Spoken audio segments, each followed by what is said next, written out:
অনেকে ব্যাংক থেকে টাকা তুলে বাসায় রাখছেন, আবার কেউ কেউ ব্যাংকে টাকা রাখাটাকে নিরাপদ মনে করছেন। তবে দেশের ব্যাংক খাত, মূল্যস্ফীতি ও সামগ্রিক অর্থনৈতিক পরিস্থিতি নিয়ে সাধারণ মানুষের উদ্বেগ বাড়ছে।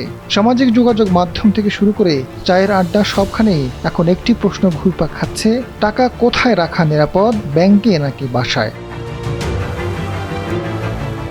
বর্তমানে কয়েকটি দুর্বল ব্যাংকের তারতম্য সংকট, উচ্চ খেলাপি ঋণ, বাজারে নগদ টাকার ঘাটতি, ঈদ সামনে রেখে ব্যাংকগুলোতে অর্থ উত্তোলনের চাপ এবং মূল্যস্ফীতির কারণে মানুষের মধ্যে অনিশ্চয়তা বেড়েছে। অর্থনীতিবিদ, ব্যাংকার ও নিরাপত্তা বিশ্লেষকরা বলছেন, পরিস্থিতি উদ্বেগজনক হলেও আতঙ্কের মতো নয়। সব টাকা বাসায় রাখা যেমন ঝুঁকিপূর্ণ, তেমনি চোখ বন্ধ করে যে কোনো ব্যাংকে টাকা রাখাও বুদ্ধিমানের কাজ নয়। এখন সবচেয়ে গুরুত্বপূর্ণ হলো ঝুঁকি বুঝে সবচেয়ে ভালো সিদ্ধান্ত নেওয়া। ব্যাংকে টাকা রাখা নিয়ে কেন মানুষের উদ্বেগ বাড়ছে? এর মূলে রয়েছে রাজনৈতিক ও অর্থনৈতিক অনিশ্চয়তা, ডলার বাজারের চাপ এবং সামাজিক যোগাযোগ মাধ্যমে গুজব। বিশেষ করে ব্যাংকে টাকা নেই বা নগদ সংকট এ ধরনের খবর দ্রুত ছড়িয়ে পড়ছে। ঈদুল আজহাকে সামনে রেখে বাজারে নগদ টাকার চাহিদা কয়েক গুণ বেড়ে গেছে।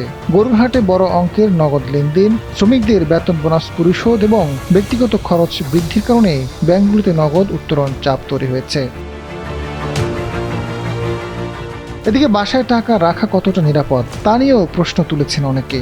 বিশেষজ্ঞদের মতে, আতঙ্কে ব্যাংক থেকে বড় অঙ্কের টাকা তুলে বাসায় রাখা সবচেয়ে ঝুঁকিপূর্ণ সিদ্ধান্তগুলোর মধ্যে একটি হতে পারে। কারণ চুরি, ডাকাতি বা অগ্নিকাণ্ডে পুরো অর্থ হারানোর ঝুঁকি থাকে। কোনো ধরনের প্রাতিষ্ঠানিক বা আইনি সুরক্ষা থাকে না। অনেকদিন পরে থাকলে মূল্যস্ফীতির কারণে টাকার ক্রয় ক্ষমতা কমে যায়। জরুরি প্রয়োজনে বড় অঙ্কের নগদ ব্যবস্থাপনা কঠিন হয়ে পড়ে। মানসিক চাপ ও নিরাপত্তা উদ্বেগ বাড়ে।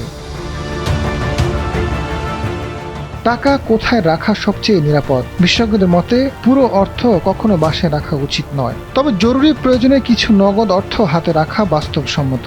1 থেকে 3 মাসের প্রয়োজনীয় খরচের সমপরিমাণ নগদ অর্থ উত্তোলনযোগ্য রাখা যেতে পারে। বাকি অর্থ ব্যাংক, সঞ্চয়পত্র বা অন্যান্য নিরাপদ বিনিয়োগের মাধ্যমে রাখা ভালো। ডিজিটাল ব্যাংকিং ও মোবাইল আর্থিক সেবার ব্যবহারের পরিমাণও বাড়ানো উচিত। আজাদ ফারুক, সময়ের আলো।